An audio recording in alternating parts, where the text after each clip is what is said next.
What's the Egyptian game of the dead, and how does it show up in the Book of Mormon? I'm ready to dive in and start playing a game for the dead. If you look at Solomon's temple, it's 10 everything. 10 cubits of this, 10 curtains, 10. So these are sacred numbers. Everything about the characters document is exceptionally unique. This is the Jaredite record, period, because there's 24 of these plates, and 24 insinuates completeness. That red glyph that we see right there is a representation of that game. You ever play Sorry? It looks like Sorry? Yeah, at least the game pieces, those little triangular things. Listen, I need some more coffee. Yeah. All of the scriptural references used in this episode will be brought to you by scripturenotes.com. For a free trial to Scripture Notes, please visit the link in the description. Welcome, ladies and gentlemen, back to Word Radio. I'm your host, Cardinellis. Today I'm joined in this studio by Josh Gailey, author of Witnessing Miracles, and Jerry Grover, author of myriad publications about the geology and chronology of the Book of Mormon. And Jerry, you bring up a really interesting point. You say, and I want to know, this is an amazing topic title. Why is the Egyptian game of the dead in the Book of Mormon? This is interesting. What's going on, man? Well, it's probably not, in your index, right, of your Book of Mormon. So. Yeah, definitely not in the I haven't seen it. Not in our Book of Mormon. I can't speak for other churches and organizations. That's funny. Yeah. So why is the Egyptian game of the dead in the Book of Mormon, dude? It actually shows up in the characters document, so that's what I'm saying. It's not really formally indexed into the Book of Mormon, but we have a characters document where you actually have the glyph, and we'll get into this, for the 24 plates. Okay. That is made up of 3 glyphs. They're number glyphs. I was going to say that first glyph definitely would look like a number glyph, because in Mesoamerica you have a typical dot and bar for counting. Now that's a little different what's on here, but there's an overlap there in some way. And so let's get. You want to get into it? Yeah, dude. Let's jump right in. Jump in. Let's do it. All right. Let's hit me. Okay, bring up the next slide. Okay. So what's that first glyph then? Okay, so the number here is 24. This is the name for the 24 Jaredite plates. Now we want to distinguish them from the Book of Ether. The 24 plates were always called the 24 plates. It wasn't until they were translated by Mosiah that looks to be called the Book of Ether. So the Book of Ether that Moroni used to create the Ether book, he refers to this Book of Ether, is likely the interpreted version of the 24 plates. Okay. So, but the plates themselves had their own name. There was 24 plates. That's how they always referred to them. Okay. And there's a reason why I think they did, is because actually the name itself, or the number itself, has significance. So, in this glyph, you read from right to left. So, you have the first one, that upside down V, is actually a very straightforward Egyptian 10. Okay. And in fact, if you look at the source, it's an ostraka, which Josh is the archaeologist. What's an ostraka? This is a quiz.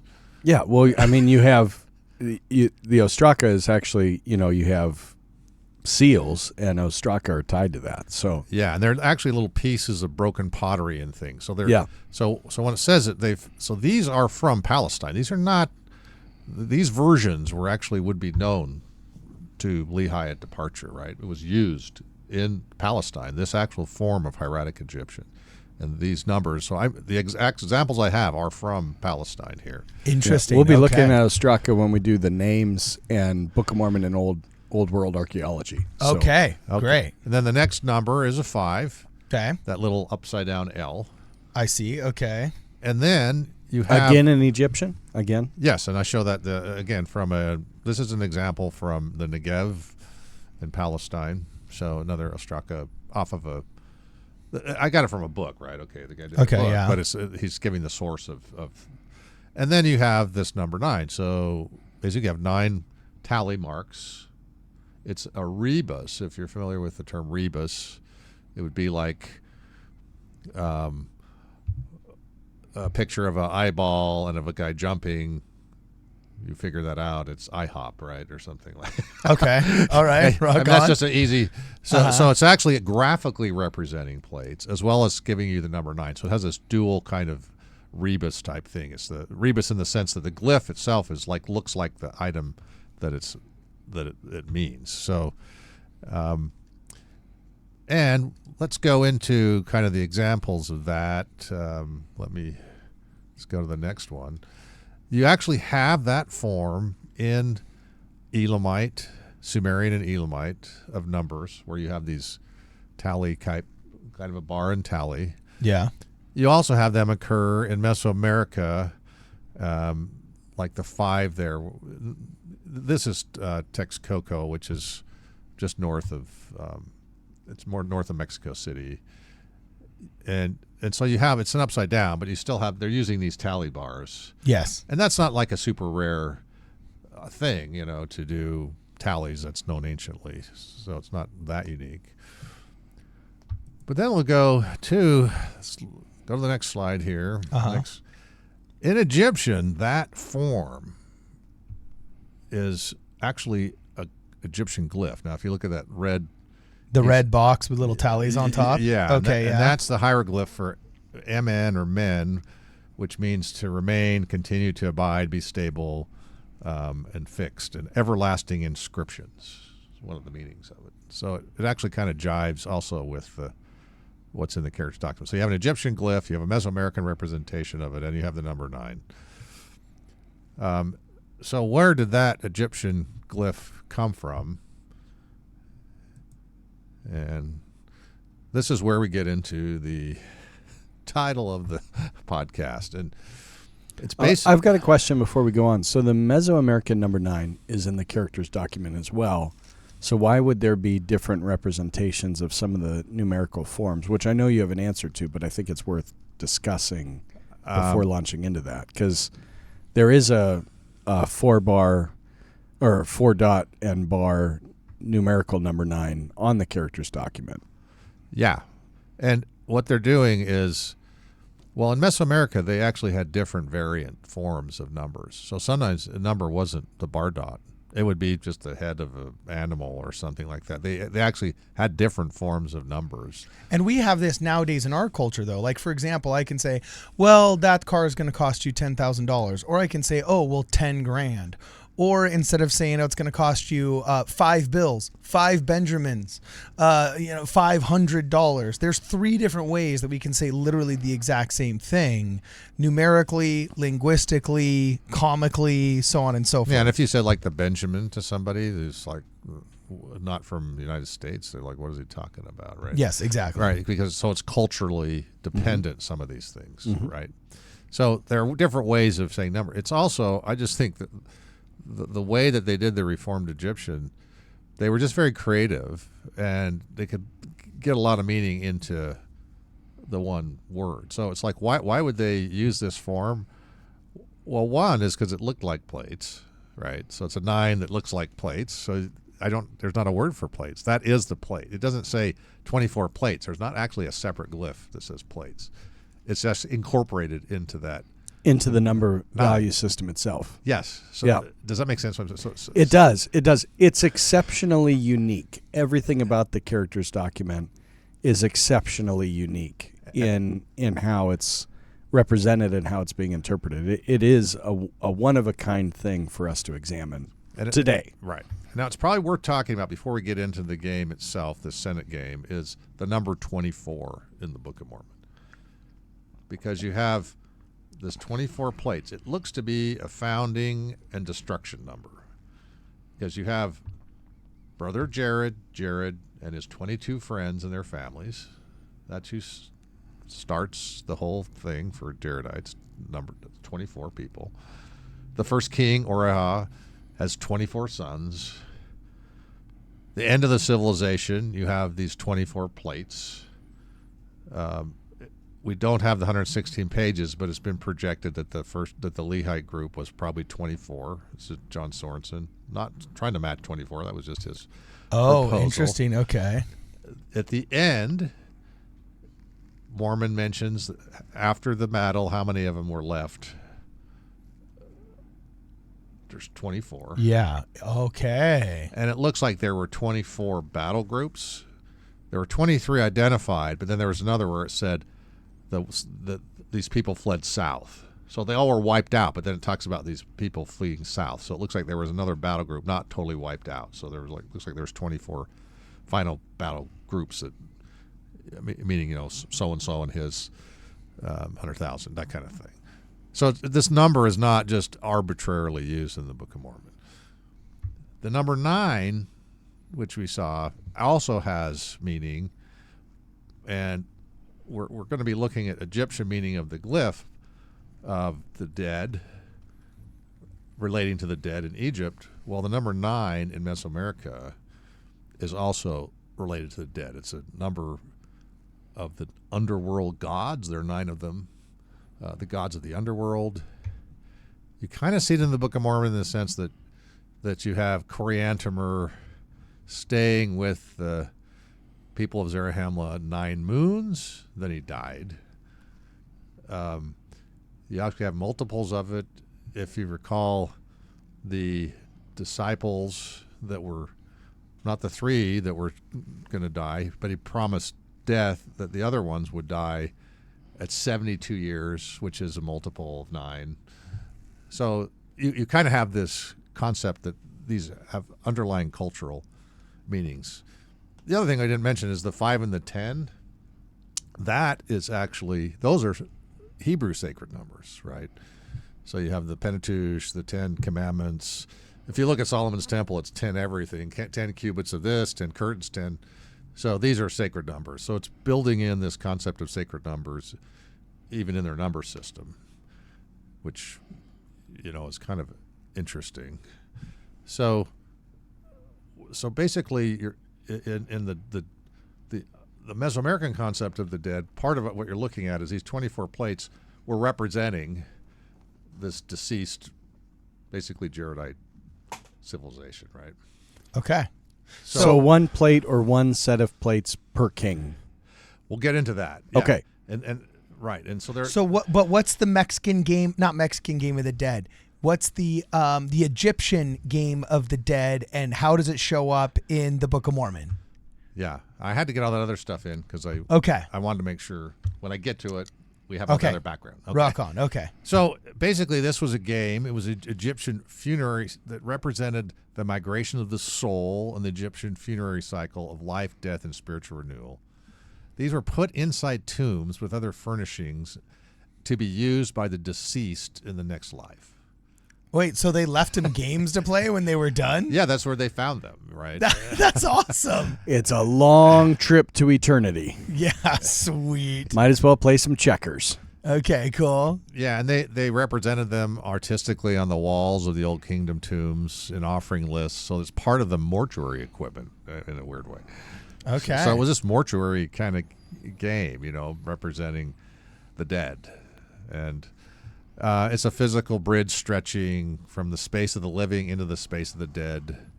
The roots of this character in the Egyptian hieroglyphs is consistent with the use of the description on the metal plates from the Jaredites, which were probably recovered from an underground tomb of some sort. So what I'm saying is there actually some meaning behind all this. We talked about the number 9 just briefly, but like I said, it's really embedded into all of the Mesoamerican calendars as kind of this relating to the dead. It actually reflects, lunar. It's not just only the number of gods. It actually relates to lunar cycles and things like that. So it's got some astronomical ties as well. The 10 and 15 are kind of interesting because as I was looking at the characters document, there were number sets in there, and an Egyptologist noticed this back in the 50s. It wasn't just me. But there was this lead. They always put 5 and 10 at the front of the numbers where they could, or at least a 10. And of course, I thought that's a sacred number. But it was interesting because in the spoken Maya, not in the Maya glyphs, they have a preceding 10 or 15 that they use, and they use it a little differently. They'll say like 400 minus 15 or something like that. But but it is so it has a Mesoamerican. I can see kind of the existence of it in Mesoamerica and at least some of their approaches to numbers. I think that they use them it was just curious because if you look at all the number sets that they have, because Hebrew and Egyptian, they add the numbers up. It's kind of like Roman numerals a little bit, right? So it's not like 100 is, you don't have a 1 for 100 and 2 for your tens and 3 for your singles. Like it's not like we have a place system. They just would add it all up, but they did tend to put them in the right order of like larger to smaller, except for this 5 and the 10. So they were actually putting this on the front with some significant meaning. So like in the context of a Reformed Egyptian, what you're saying there is even though the script might have had this different type of Egyptian, the underlying cultural context would be Mesoamerican and how it was being brought out and displayed. Right. Now you can go to the more modern conjecture as to the form of the 5 and the 10 being sacred for LDS people. That has some meaning. Then the question is, were there really just 24 plates? Josh and me, I think we were talking about it on the way up. Yeah, we did. I was saying like it would make sense if like 24 plates were like 24 sets of plates, if that's what's actually being accounted for. Just based on the reading, and when you read the context, it looks like, when it says 24 plates, that you can interpret that two ways, right? You can interpret that as 24 individual plates. But when I read it, I read like 24 sets of plates, like almost an encyclopedia of plates, so to speak. Okay, if you want to pop up what I've got. Gotcha. See, and you have to look at the 24 plates are not under this plate tradition necessarily of the old world. However, it is possible, because that's the question as well, did they really ever use metal plates in the Olmec and all that? Why would ether? As I've discussed elsewhere, it's possible. Because the Mulekites, or the people of Mulek, landed where the Jaredites were still existing, it's possible there was we know Mulek was involved in that culture. It's possible ether, because he knew about Jerusalem. Yeah. We know Mulek's involved in that culture because the language becomes corrupted so fast. They talk about skirmishes that are going on. Like there's plenty of evidence of activities that are happening. And Coriandamer goes there when he dies. Yep. Somebody made the stela after he died because they dragged the stela up and interpreted it, right? So what I'm saying is it's possible that you could have knowledge of metal plates as a medium of record keeping, but we would expect that they would be not the same dimensions as Nephi made. Okay. And so this is the Mesoamerican. We had that fold scripture, what we brought up, what we just showed you is the way that Mesoamerican, theoretically, if they did a plate, you'd probably have a fold out. It would be multiple plates attached together to make one of the 24 plates. Now the question is, why 24? Why were there 24? My proposal is that if you actually look at the kings that would have left a record, exactly, there seems to be 24 of them, if they're righteous and if they weren't in captivity, kind of thing. So that actually makes sense as to why this. And if you look at we don't almost have the a dynastic plate. Yeah. Now they may have all been written by ether, meaning they may have been oral traditions or records or some other kinds of records. I mean, I don't think there was this. Every king made a plate and would pass down. It looks like ether constructed, did this plate set. Some of it may have been based on oral history way back. Some of it would have been written at some point in time. They had writing. We know the Olmec had different writing systems that have been found further back than ether. So I'm thinking that's probably the good explanation for the 24 plates. Well, also wouldn't the completeness of the number and the record be insinuated if 24 was a sacred number, as you said, and we said, oh, hey, I've got 24 plates, that kind of insinuates that this record of this people is complete. This is the Jaredite record, period, because there's 24 of these plates, and 24 insinuates completeness, right? Yeah, exactly. So it has multiple explanations and meaning. Clearly intentionality, Yeah. So, again, can we document all this? No. But one of the questions that keeps coming up by critics is, hey, could you because Ether, the book of Ether we have in the Book of Mormon is supposedly abridgment of the 24. How could you ever fit? And it was, they always say the 100th part, that's what's used in the Book of Mormon. If you look at 100 times that, and how could you fit it all on 24 plates? Well, number one, it could be a fold-out type thing, meaning a plate doesn't mean it's just one little plate, surface area-wise. The other thing they always fail to recognize is that a good chunk is Moroni's prophecies and things in that book, as well as it's like a full chapter at least is riffing off the record of the brother Jared, which is a different record. So it's not quite as large. And then some say, well, look, it says he didn't even talk about, from the creation on down. That's already known among the Jews, so we're not going to talk about that. And they're like, well, look at all that. It's like the whole history of the Jews. It's like, no, that's just basically Genesis 1 to 11. So a lot of the reason I'm bringing this up is that is a criticism that you see recently. No one's really kind of taken it on. I'm just saying that it really is kind of ridiculous. And then they kind of interpret, well, 1 100th. Well, that's just used in the Book of Mormon a few times. It just means a large amount. It's a literary term. It's not literally that he counted. Okay, we're one of 100 pages or something like that. Okay. So sick. Keep going. You haven't had enough of the 24 plates? Yeah. No, But now we got to play a game for the dead. Yeah, and I'm not sure. It looks kind of like, you ever play Sorry?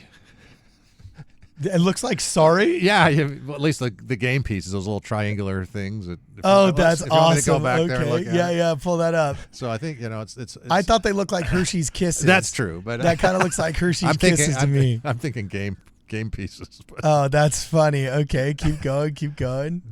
Yeah. Then the other kind of question that's interesting is the 24 plates are described as pure gold, right? Different than the regular plates are just described as having the appearance of gold. Right. Okay. Yes. But that doesn't mean that they were, because people say, "Oh, pure gold, it's so soft you could just bend it or whatever," right? Okay. It just mean in their concept, it may have been you had Tumbago was just regular gold, gold surface. This one may have been a gold alloy of some sort. You're going to have to alloy it to make it hard enough to be usable as a plate, right, as a record. So that to me, that's and native gold. I mean, there's no evidence that they were really smelting gold. In fact, in the 24 plates, the interesting thing is in one, it says they were made of pure gold, these plates of gold. Another location, they're identified as plates of ore. So they're using ore interchangeably with the final product, which tells you that the ore was really just kind of native gold that was worked or something. It wasn't like made out of some complex ore. They're mining a vein or something like that. Okay. So that's kind of evidence that you're not really necessarily looking at really high level of metallurgy, at least for these. So okay. I don't know, Josh, you got to hit it. Any comments on that? No, I'm ready to dive in and start playing a game for the dead. Yeah, dude, for real. Awesome. Okay. Well, I did bring some knives we can throw at each other. There we go. See who survives. I don't know. I'm not quite sure how the game was. It looked like there's probably somebody that knows how to play it, but so help me understand. It kind of has like the three, and then it has like this line. So you must like throw dice or something and move your pieces or something. So Jerry, what am I missing in the connection between the glyph and and maybe you said it and I just missed it. What's the connection between the glyph and the number 24 tied to the actual Egyptian game? What is that thread that? Well, I think that's connecting the two. I think maybe two connect to one type of thing. Meaning the 24. It looks to be a founding and destruction number. Okay. So because you also see it in the last, the Nephite destruction. You see it in the Jaredite destruction. We don't really see it in the Nephite founding. We don't really have this would have been Mormon. Moroni doing this. So it's not like Nephi. Nephi had sacred numbers. You can see 5 and 10 patterns in the year counts early, but so probably in the 116 pages. I'm guessing maybe there was a 20. Somebody said 24 somewhere. Okay, wait. So the Egyptian Game of the Dead, you had it on the slide. It looks like a little coffin with Hershey kisses on it, right? Yeah. Well, you can look up, see how if you go on the internet, Okay, maybe you can figure out how to play. Oh, okay, but how does it show up in the Book of Mormon? Yeah, Carden and I are trying to connect that to the characters Yeah. document somehow. Yeah. And so What's that connection again? Help us see it, because that's the Egyptian glyph. So you're It's saying the that the Egyptian glyph. game with the Hershey's kisses, if you took a 2-dimensional look on it, it would look like the glyph. Yeah, that look like the that, number 9 glyph. that 9 glyph in Egyptian is MN. That's the word, and that is the name of the game. Okay. That's the word that they use for the name of the game, and it kind of represents the game. If you're looking at it. Okay, so get closer to the mic really fast. Oh, so we sorry can all then. hear it. So Yeah. the glyph that I you was trying to look showed, at Josh. the I was glyph that late you showed had 8 lines through it, not 9, right? So pull up the Egyptian. I want to look at this. No. Did it have 9? That's okay, 9. I might have been. Listen, I need some more coffee. Yeah, exactly. Okay, so less. That's why you saw. So really fast. That's funny. So go back to the slides really fast. I want to make sure that we work through this because sometimes, man, you're too smart for all of us, bro. So if you go back to the original glyph right there. Let's look at that. 1, 2, 3, 4, There's 9 5, there. 6, 7, 8, 9. Right. So now you on the think, next one, hit one slide up. Okay. No. Now, it doesn't match Keep going. here. Keep going. Yeah, Keep it doesn't. going. It doesn't match. There. There's not one. There. Yeah, you're right. 3, There's- 4, 5, 6, 7, 8 on that one, right? Right. It's kind of an interesting thing. I didn't put it in here, but there's actually some Maya glyphs that are talking about scribes that actually have this kind of sideways thing, and it has 8 there. Really? Yeah. So but Yeah, because that one has 8. That example has 8. but remember, they're trying to create this number 9. They need this to be a 9, so they just take the form and just add another line. Does that make sense? Yeah. Yeah. I mean, it's Okay, so reformed. It's reformed Egyptian. Remember? I'm with you. So Okay, so you think that the glyph of the box and the crosses on top is a representation of show the game. Okay, you think that red glyph that we see right there is a representation of that game. yeah. And when you because- look at the side, there's 1, 2, 3, 4, 5, 6, 7, 8 pieces. So are we convinced and can well, we Seven. verify- there's 7. There's something here on the end here, right? So yeah, whatever that thing is on the end. that's 9. So from the side, there would be 1, 2, 3, 4, 5, 6, 7, 8. I see 8 pieces. Well, look at the very end. There's some little thing standing up, which is maybe your home piece. I don't know. Well, no, there's 1, That would 2, be the 3, eighth. 4, That would 5, be the 6, eighth piece. 7. There's 7 pieces plus 8. Now, if the box itself is considered one of the Yeah. pieces, that could be 9. Oh, I see. So you're already counting that little one. Okay. Okay. Yeah, but like I say, I don't think. There's some reformation happening, which creates some flexibility on how we're both drawing it into the characters document and then interpreting it and creating this overlay. So Okay, so and I do think when they played it in Mesoamerica, they just added another piece. So yeah, no, I don't. for sure. That's Now- the only way to win. well, okay. Well, If you so can't- hold on. If you can't win, you cheat. Okay. So I just want to make sure I got this. Okay. This is the Bicker Tonight version of the game. So, Oh, yeah. come on. Come on. We don't have more pieces. We have less pieces. Well, we Yes, can't. We that's true. have to use it because we can't play face cards, as you know. Oh gosh, that is such a Protestant importation. Euchre is coming out right Hey, after I'm we 61. close up this podcast. I was alive during the days that. Oh, jeez, I that- swear. that I And you was- probably I was- blamed MTV for the divorce epidemic too. But okay, so you're saying that the glyph. Go back That one. was one of the. That was Go- one of the go back the one temple slide. I wanna questions. make sure You I get left face this. to play Yeah. face cards. I want to make sure I. Oh my gosh! I swear. I want to make You've sure lost I control. You've lost control. Yeah, Just that's it. admit it. I want to make sure I got this right. Okay, so go back one slide. That Okay, one. So you're saying the red glyph that is above the blue rectangle and the squiggly line in the middle. You're saying that red glyph represents the game Senna, which is the Egyptian game of the dead. Correct. It is that hieroglyph. The phonetic word That is what it is. MN, Yeah. and so that's referring to that. It also means. It's also the meaning of it because it means everlasting inscriptions. Right. As one of the meanings of, which is relating to the 24 plates, right? Okay, so you're saying the glyph, that red box glyph with 8 dashes on it, is the Egyptian hieroglyph representing the game of the dead Senna, which also means everlasting inscriptions. And when put into a 3-dimensional model, go to the next slide, that's what the actual game looked like. And that game is eerily reminiscent, you're saying, of the first slide. If you could go now to the first slide, eerily reminiscent of that glyph on the left with the bar underneath and 1, 2, 3, 4, 5, 6, 7, 8, 9 dashes.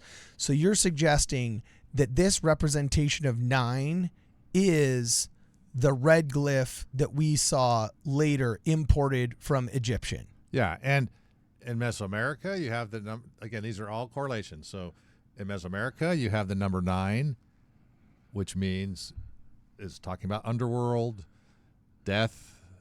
You know, they go down to the underworld, the 9 gods of the underworld. So you have this number 9. You see it in the Book of Mormon. 9 moons and Coriantumr died. And the 972 divided by 9. 72 when they're going to die is a multiple of 9.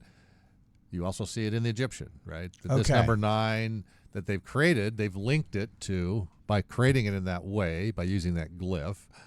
Again, it's relating to the dead in Egyptian. Now, what's the correlation between in the very first hieroglyph? Pull that one back up, the very, very first one. We all see the box with the dashes. Okay, that doesn't look like a box with the dashes as much as, I don't know, maybe just a 9 dashes underlined. And Josh Gailey here says that looks like the Mesoamerican.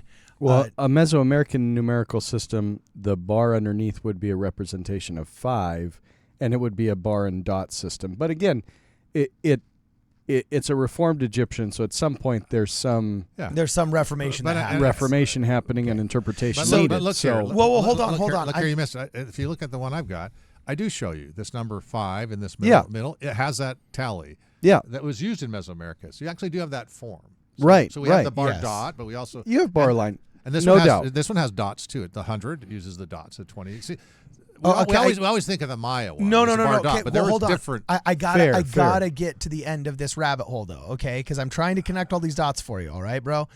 Yeah, exactly. That was froze up again.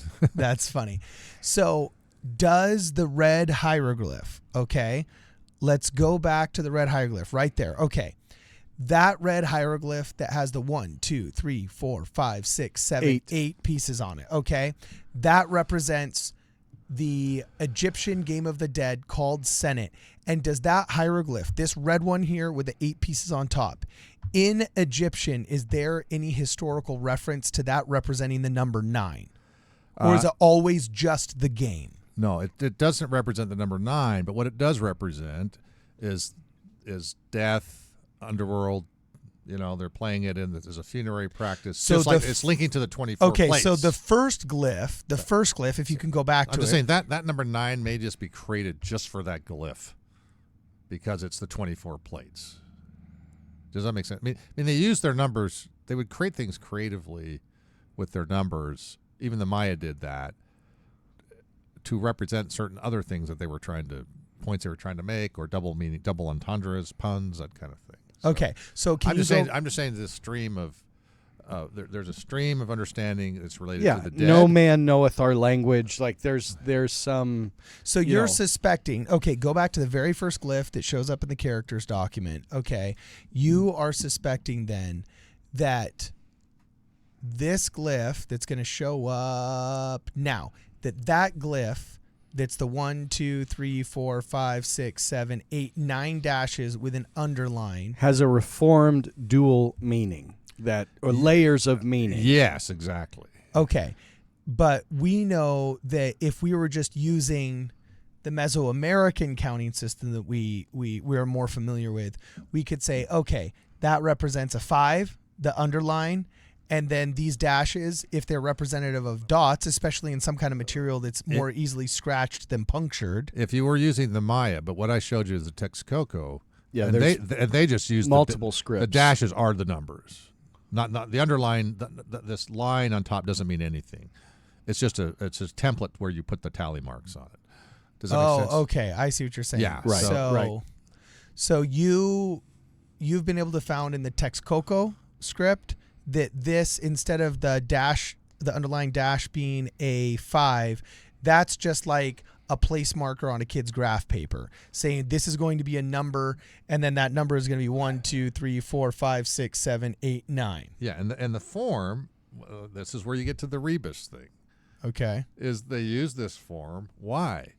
One reason is because it looks like plates. So they're efficient with their language. They didn't have to write 24 plates. The Reebus of the number 9 looks like plates. Looks like a plate stack. Yes, and what's a Reebus again?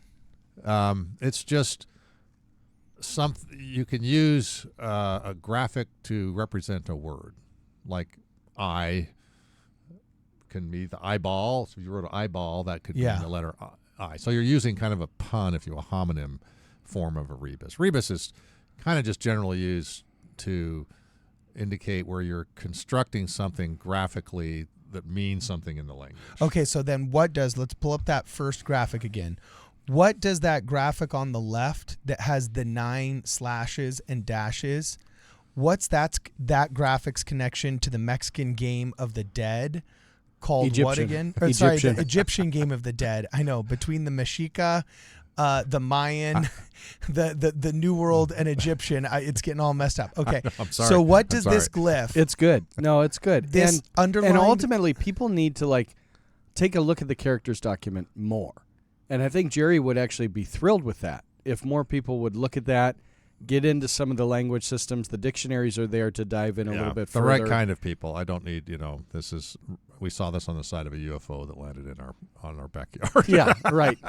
Okay, well, just hold on. Let me just finish this. I'm trying to get somewhere with this, okay?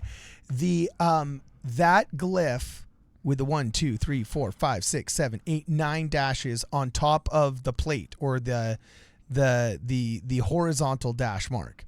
You say you believe that represents the number 9, right? Yes, so that now, what makes you think that it's representative of the Egyptian game of the dead, which looks like the table with 8 pieces on it, other than maybe a 2D representation? Well, because that hieroglyph. The MN hieroglyph. His tie is the hieroglyph. Yeah, so you look at that, it has the same form. It has little lines on top. Yes, it doesn't have a box. Okay, so the visual representation. But that's the full monumental hieroglyph, right? Okay, so you're saying, methinks, and please pull these up again, you're saying, if I understand you right, methinks that of these 3 hieroglyphs here, the hieroglyph with the upwards and also the horizontal dash, with the Ostraka Arid 36, which is that 7-looking glyph, and then that kind of compass glyph, Ostraka Samaria 61 from the 8th century BC.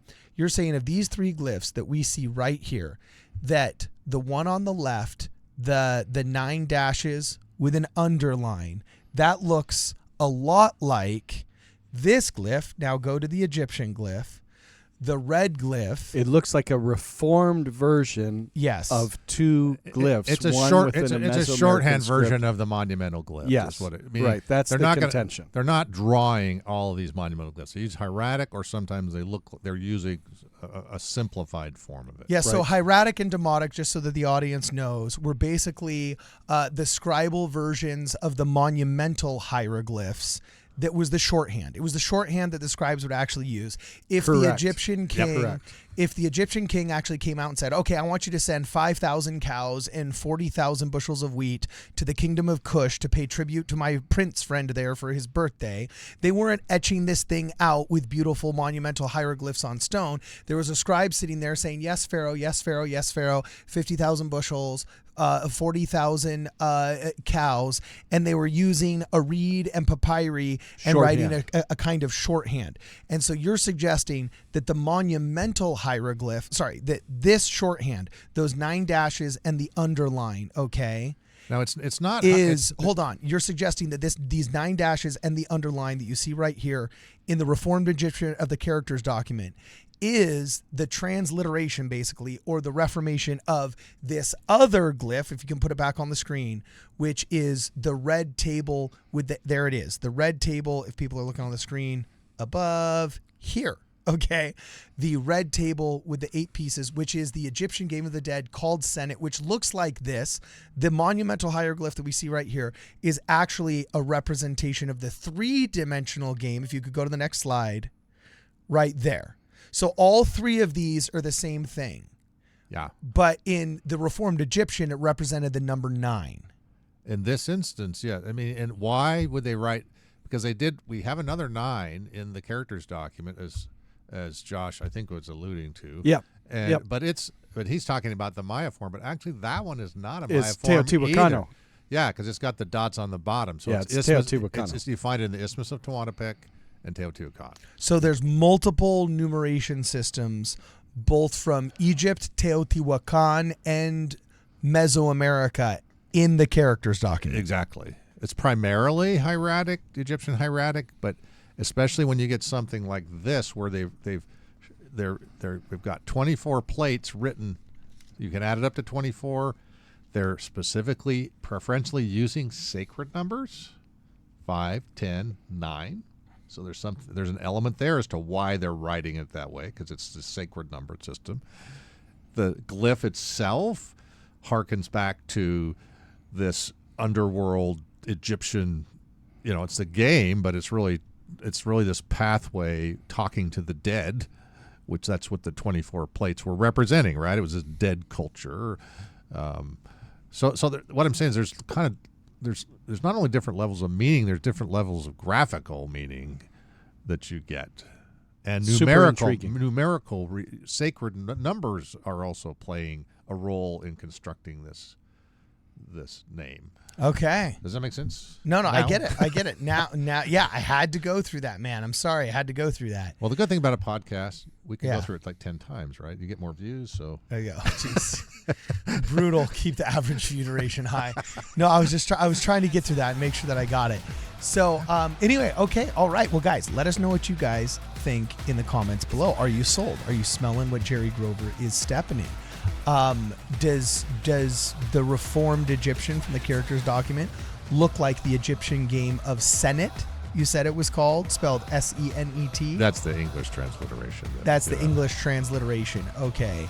And does anybody actually know how to play the real Egyptian Game of the Dead with the Hershey kisses on the Once coffin? you learn, you go in the coffin. And now it's time to make another comment, and that is they actually have found a game almost like Parcheesi among the Aztecs.